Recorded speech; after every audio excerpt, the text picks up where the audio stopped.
Hello बच्चों, तो कल हमने जो इक्वेशन बनाई थी वीडियो लंबा हो गया था, तो मैंने सोचा आज इक्वेशन को हम आपको सॉल्व करना सिखाएंगे। तो देखिए इक्वेशन है x square plus 5x minus 1800 is equal to 0 और 1800 के आपने फैक्टर किए तो 2 2 2 3 3 5 5 ये आपके पास आया। तो इस तरीके से आपको करना है प्लस माइनस कि हमारे पास 5 आ जाए। तो देखिए 2 2 जा 4 4 2 जा 8 और 8 5 जा 40 यानी 2 इंटू 2 इंटू 2 इंटू 5 ये मैंने एक साथ ले लिया। तो 2 2 जा 4 4 2 जा 8 8 5 जा 40 40। अब इसके पास क्या बचा 3 3 जा 9 9 3 3 जा 9 और 9 5 जा 45। तो हमारा फैक्टर आया 45 माइनस 40 दिस वन। ये देखिए 2 2 जा 8 2 2 जा 4 4 2 जा 8 8 5 जा 40 3 3 जा 9 9 5 जा 45। चलिए उसको करते हैं। तो थोड़ा सा रफ कर दें ताकि आपको क्लियर दिखे। तो फैक्टर्स में थोड़ा सा टाइम लग सकता है अगर आप की प्रैक्टिस नहीं है, लेकिन है आसान। चलो तो x square 45x minus 40x minus 1800 is equal to 0। दो दो का पेयर बनाएंगे। चलिए x कॉमन लेंगे x प्लस 45 माइनस 40 कॉमन लेंगे x प्लस 45।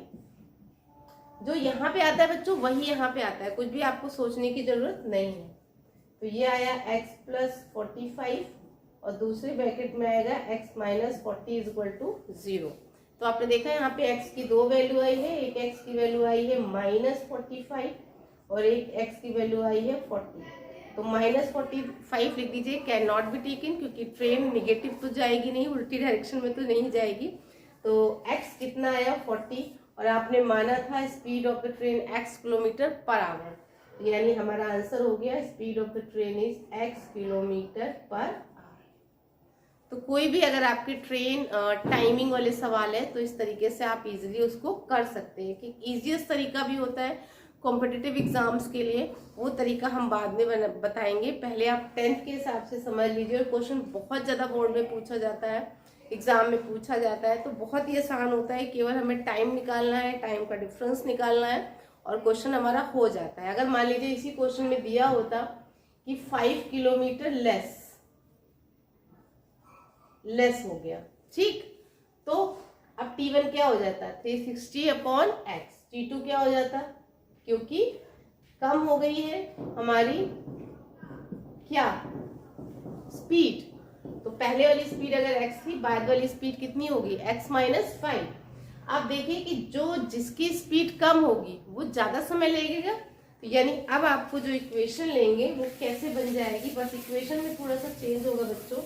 बस आपको इतना ध्यान रखना है इक्वेशन बनाते समय कि जो जिसकी स्पीड कम होगी वो ज्यादा समय लेगा। जैसे आप 20 किलोमीटर पर आवर से साइकिल चला रहे हो, आपका दोस्त 40 किलोमीटर पर आवर से, कौन जल्दी पहुंचेगा? आपका दोस्त जल्दी पहुंचेगा क्योंकि आपसे तेज साइकिल चला रहा है ना।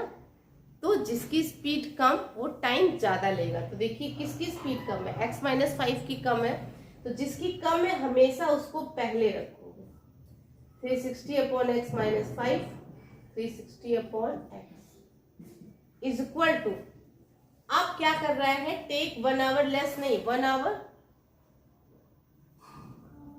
लेस है तो लेस है ना, जो भी देंगे उसी हिसाब से हम हमेशा टाइम का डिफरेंस ही लेते हैं कि टाइम का डिफरेंस कितना हो गया 1 आवर लेस। यानी हमेशा टाइम निकालेंगे, टाइम के डिफरेंस को 1 के इक्वल, बाकी इसको सॉल्व करेंगे और हमारी x की वैल्यू फाइंड हो जाएगी। तो इस तरीके से हम क्वेश्चन को कंप्लीट करेंगे।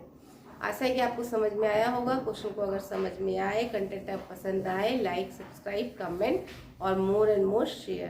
Bye, take care.